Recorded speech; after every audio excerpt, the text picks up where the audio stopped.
In a quiet town in the United States lived a man named Robert and his wife Mary. When they first got married, they dreamed of building a happy family together. Robert especially wanted a son who would carry on his name and inherit everything he owned one day. A year after their marriage, Mary gave birth to a beautiful baby girl. Everyone in the family celebrated except Robert. He forced a smile, but deep inside he was disappointed. "It's okay," relatives told him. "Maybe next time you'll have a son." Mary loved her daughter with all her heart. She named her Olivia and devoted herself to raising her. 2 years later, Mary became pregnant again. Robert became excited. This time, he was certain he would have a son. But when the baby was born, it was another girl. Robert's happiness disappeared instantly. As the years passed, Mary gave birth again and again. Each time Robert hoped for a son. Each time a daughter was born.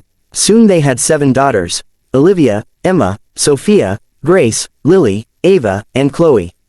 The girls were kind, intelligent, and loving. They adored their father. Every Father's Day they made handmade cards. Every birthday they surprised him with gifts. But Robert rarely appreciated them. To him, they were not the children he wanted. He wanted a son. His disappointment slowly turned into bitterness. Whenever people asked about his family, he would sigh and say, "God never gave me a boy." Mary's heart broke every time she heard those words. One evening she finally confronted him. "Why do you act like our daughters don't matter?" Robert looked away. "You wouldn't understand. They are your children. I need a son." Mary cried herself to sleep that night. Years later, when everyone thought they were done having children, Mary discovered she was pregnant again. When Robert heard the news, he became obsessed. "This is my last chance." For 9 months he talked about nothing except having a son. The pressure on Mary became unbearable. One night, during a heated argument, Robert said something terrible. "If this baby is another girl, don't come back home." Mary stared at him in shock. Robert continued, "I can't take it anymore." Tears streamed down Mary's face. She placed a hand over her stomach. The unborn child kicked gently. At that moment she prayed silently. "God, please protect this baby." Months later, labor began. Mary was rushed to the hospital. The entire family waited anxiously. The 7 sisters sat together praying. Hours passed. Finally a doctor emerged from the delivery room. He smiled. "Congratulations. It's a healthy baby boy." Robert jumped to his feet. For the first time in years, he cried tears of happiness. He rushed into the room. Mary lay exhausted on the hospital bed holding the newborn baby. Robert barely looked at her. His eyes remained fixed on the baby. "My son." They named him Ethan. From the moment Ethan entered the family, everything changed. Robert treated him like a prince.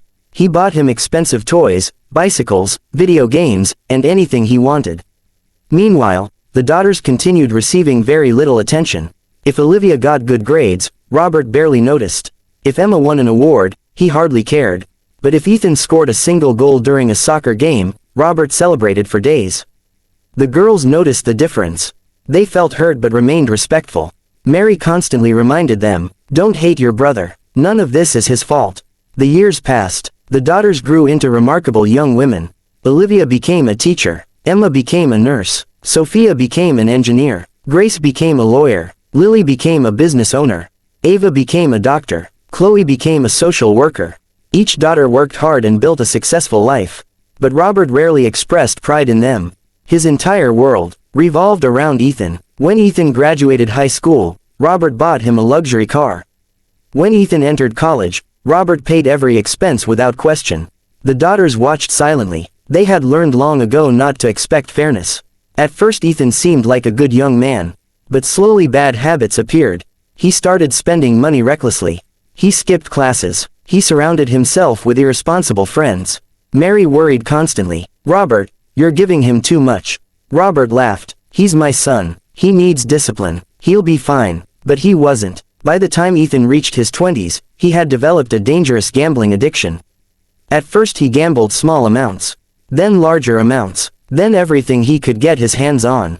Whenever he lost money, Robert covered his debts. Again and again, each rescue only made the problem worse. One day Ethan appeared at home looking desperate. "Dad, I need help." "How much?" Ethan named an amount so large that Mary nearly fainted. Robert paid it anyway. Months later the same thing happened. Then again. Then again. The daughters begged their father to stop. "Dad, you're enabling him." But Robert refused to listen. "He's my son." Years later Robert retired. He owned several properties and had substantial savings.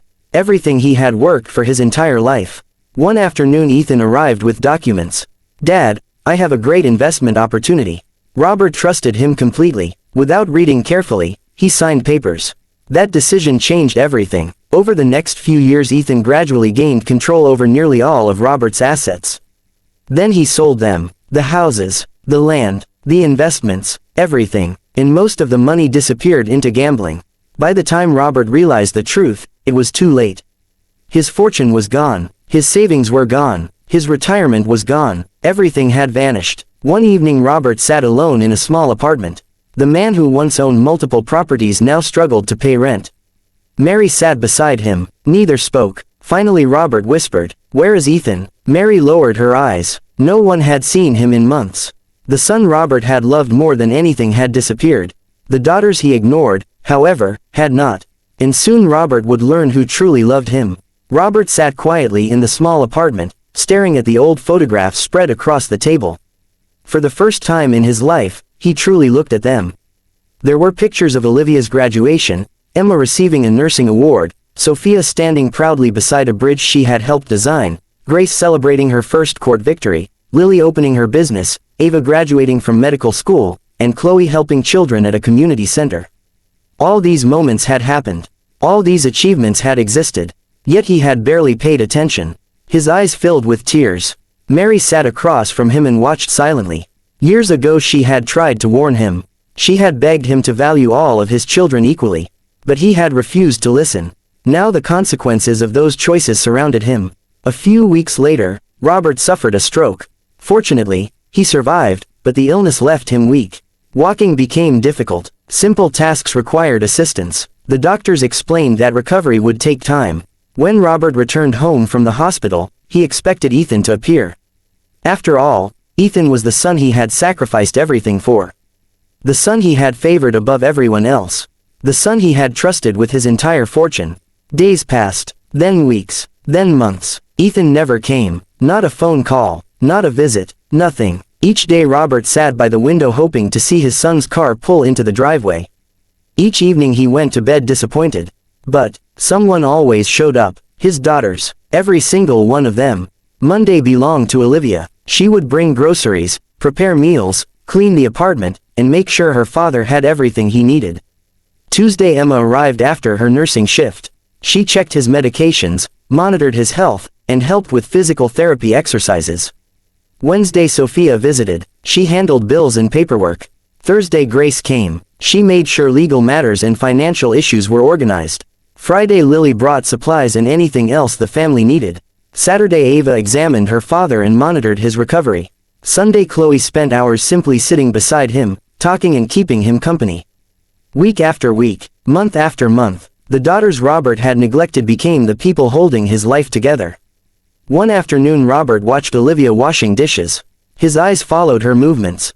Suddenly he remembered her childhood. He remembered the little girl who used to wait at the front door every evening just to hug him when he came home from work. Back then he had often pushed past her because he was too busy thinking about having a son. A painful ache filled his chest. "Olivia," he said softly. She turned around. "Yes, Dad, I'm sorry." She looked surprised. "For what?" "For everything." Olivia smiled gently. "You don't need to think about that right now." But Robert did, because the memories would not leave him alone. That night he couldn't sleep. He remembered every birthday he had forgotten, every achievement he had ignored, every time he had made his daughters feel less important. And the more he remembered, the heavier his heart became. A few days later Emma visited. After helping him take his medication, she sat beside him. Robert looked at her. "You know, when you were little, you won first place in a science competition." Emma smiled. "I remember. I never attended the ceremony." Emma nodded quietly. "I know." Tears appeared in Robert's eyes. "I should have been there." Emma squeezed his hand. "You can't change the past, Dad. But I wish I could." The guilt continued growing. Months later, Robert's health worsened again. This time he required more care. The daughters immediately organized schedules to ensure someone was always with him. Not one of them complained. Not one of them mentioned the unfair treatment they had received growing up. Their only concern was their father's well-being. One evening Robert overheard them talking in the kitchen. "We need to make sure Dad never feels alone," Ava said. "We'll figure it out together,"